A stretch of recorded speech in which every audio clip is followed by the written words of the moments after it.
నేను చేసిన పత్రికా విలేకరులు, మీడియా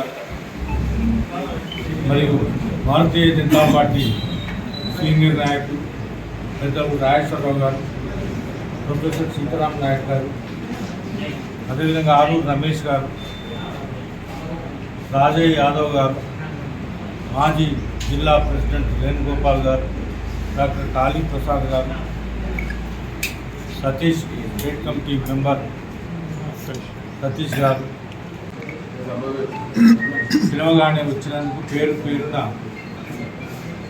నమస్కారాలు తెలియజేస్తూ, ముఖ్యంగా ఇవాళ పెట్టిన ప్రెస్ మీట్ ముఖ్య ఉద్దేశం కూడా ఒక 3 సార్లు గెలిచిన జంగారెడ్డి గారు ఈటల రాజేందర్ అనే వ్యక్తి 7 సార్ల ప్రజలతో ఎన్నుకోబట్ట ఎమ్మెల్యే, మొన్నటిసారి పార్లమెంటు మెంబర్. ఆల్మోస్ట్ ఆల్ దేశంలో అత్యధిక ఓటర్స్, అత్యధిక ఎడ్యుకేటెడ్స్ ఉన్న ప్రాంతం నుంచి సుమారు 3,50,000 మెజార్టీతో గెలిచిన వ్యక్తి.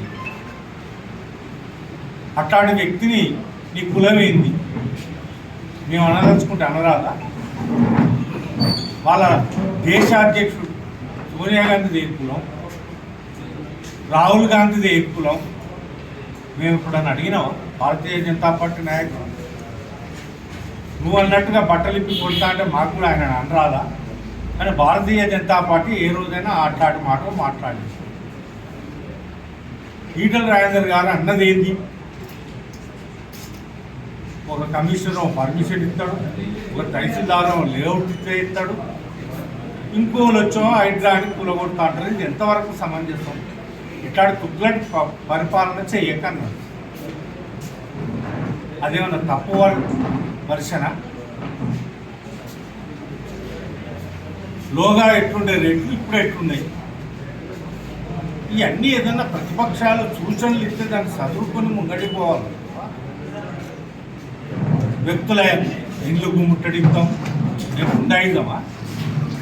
ప్రజల అధికారం ఇచ్చింది గుండాయిద్దామా? మరి ఏందో చెప్పు. రాహుల్ గాంధీ కులం నువ్వన్నా? ఇట్లాంటి పిచ్చి కులాలు గిలాలు మాట్లాడు సమంజసం కాదని మీ ద్వారా తెలియజేస్తూ, ఇట్లాంటి అక్కర్రాని మాటలు ఏ కాంగ్రెస్ నాయకులు మాట్లాడినా రాబోయే రోజుల్లో భారతీయ జనతా పార్టీ సైనికులు చూస్తూ ఊరుకోరని హెచ్చరిస్తూ,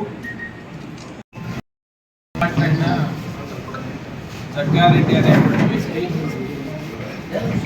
అనేక పార్టీలు మార్చిన తర్వాత ఇప్పుడు రాజకీయంగా ఆయనకి ఏమి స్థానం లేదు. ఒక పేడ్ ఆర్టిస్ట్గా అంటే 2 రకాలుగా పనిచేస్తున్నాడు. కొందరు పేడ్ ఆర్టిస్ట్ డబ్బిస్తే ఏమైనా చేయగలుగుతారు. వీడు రాజకీయంగా ఏదైనా అవకాశం వస్తుందని ప్రతిపక్షాల మీద ఇష్టం వచ్చినట్టు మాట్లాడడం, దాన్ని తీవ్రంగా మేము ఖండిస్తూ ఉన్నాం.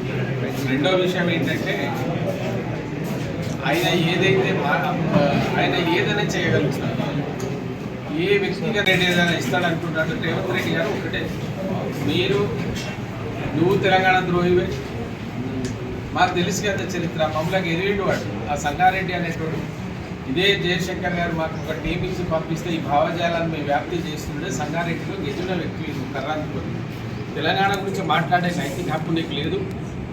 ఏదో పొరపాటున ఓ దరిద్రుడు చేసినటువంటి, ఓ తాగుబోతుగాడు చేసినటువంటి ప్రజలను మోసం చేస్తే నీకు ప్రజలు ఓట్లేస్తే మీరు నీతి నిజాయితీగా పనిచేసుకోండి. హైడ్రా అనేది తప్పని మాట్లాడే ఈటల రాజేందర్ మాట్లాడారు.